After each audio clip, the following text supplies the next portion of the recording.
there's several ways in which it caters for their needs of gifted students. The first one is it allows them to learn new content quickly, which is the best way we have of ensuring that it will be accurately encoded in their long-term memory.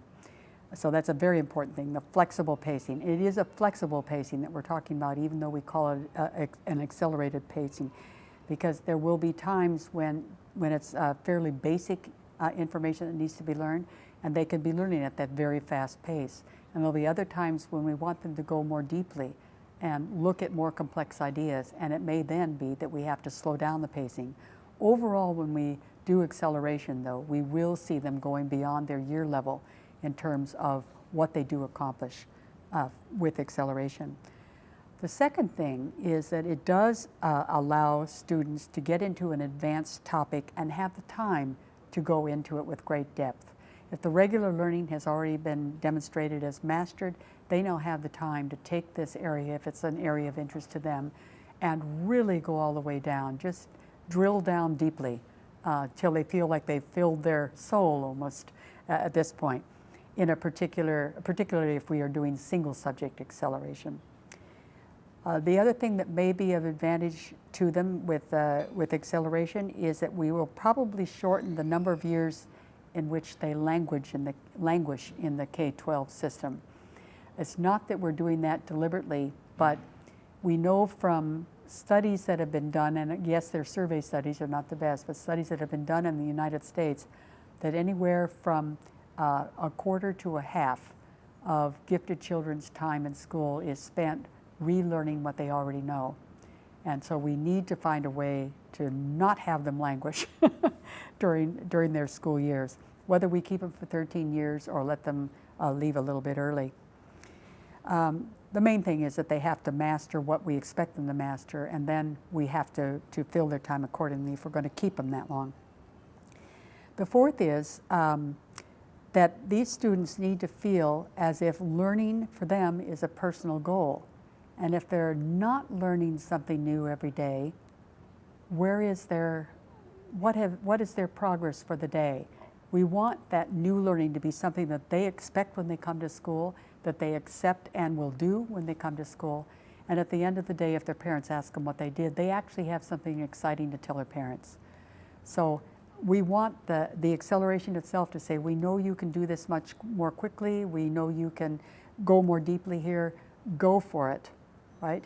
And they see that then as a goal that they're setting for themselves as we go along. And I think only with acceleration is that really allowed to happen. We want them to leave school feeling that the world of knowledge is open to them, and the world is their oyster. You know, no matter what they do in their job, hopefully it's something they enjoy, but they always have that chance to do something different in their lives, to continue to learn in some way. And certainly I think most of us in this field are probably doing that in our lives as we progress.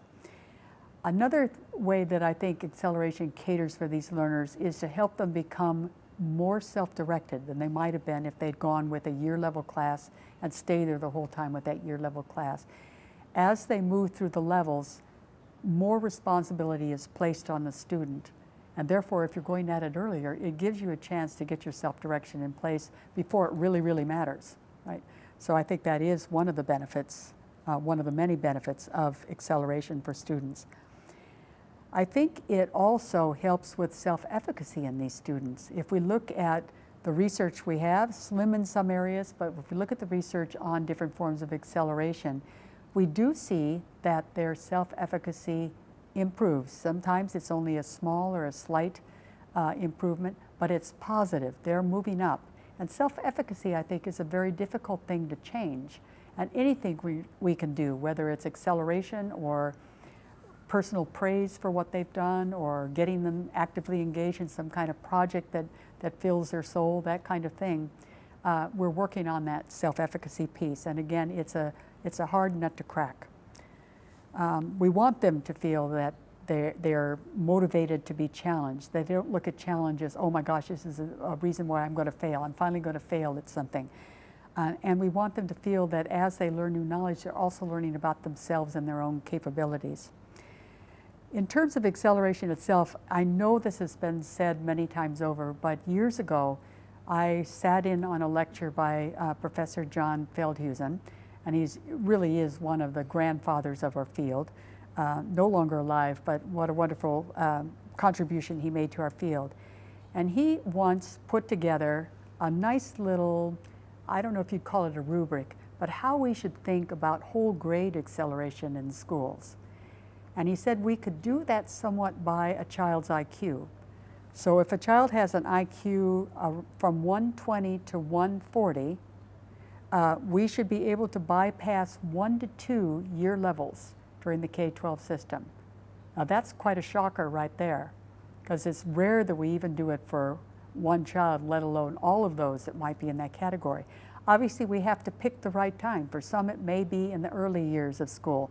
My own daughter entered school early and also skipped to year 1 right away. So she was 4 when she was in year 1. Was it a mistake? Absolutely not for her. For my second child, it would have been. So you have to do this on an individual basis, but even so, a lot of children are capable of doing more whole grade acceleration than we've ever considered before. If we're dealing with students who are in the 140 to 160, Dr. Feldhusen says we probably could consider 3 year levels of whole grade acceleration, and they're not going to be harmed by it. A lot of those benefits that we were talking about are going to be there in place for them.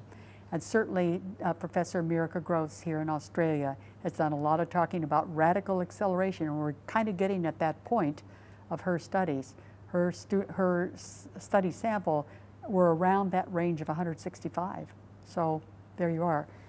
And then Feldhusen went one step further, and he said if you have students who are in the 160 to 180 category, his advice was to get them out of the K-12 system as quickly as you can and onto the university, where they will finally meet their likability peers and be able to make social connections and begin to feel good about what they're capable of doing.